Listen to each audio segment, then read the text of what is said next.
And I already put the engine back together, but one bushing, right? This right here, that one piece was missing. I just saw it in the toolbox.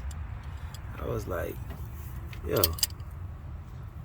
what the heck is that?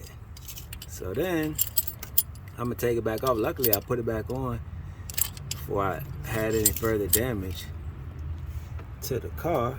But anyway, I was like, when I was putting my head gasket back on, for example,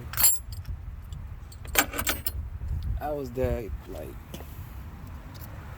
basically, the head gasket was on. So when I was trying to slide it back on, I noticed it was steady on that side, right?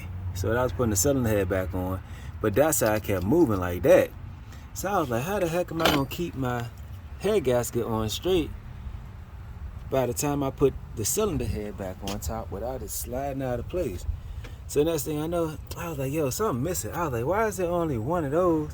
Of course, those two ain't had none on this side, and the bottom two sides don't have them. But that side had one. And I was like, oh, that's what that's a bushing that go to a head gasket. This is the block of the engine. So basically, I was screwed on that. So I'm like, driving the car, that junk working, everything lined up, even though it's not top dead center right now. The pistons ain't up, that piston supposed to be up, these two supposed to be down, that piston supposed to be up. So anyway, I got to realign that. So I had that set, the head gasket on, cylinder head lined up with that red line right there. The red line shows top center. Where it says up, the up is supposed to be lined up with the circle, lined up with that, and that's top dead center. So anyway, by the time I had that all on there, I had the tensioner pulley on. Everything was already on. Car driving, the white smoke coming out the back of the engine. I'm like, what the heck? So next thing I know, I remember, of course, when white smoke come out, it's possible that some on the head gasket got to leak. So now I check the oil stick, and look how creamy the oil color is. A creamy brown. It's not black. It was black at first before I even started the car. So apparently the oil was still in the oil pan, black. But then when I started, the antifreeze that flows over from the top of the block to keep the engine cool got into the oil, and then it mixed in at the bottom of the pan. Then it flared back through the whole the daggone the oil. So basically it got back in the engine. So that's basically what happened with that. So now I gotta drain all the oil out, and I should be good from there.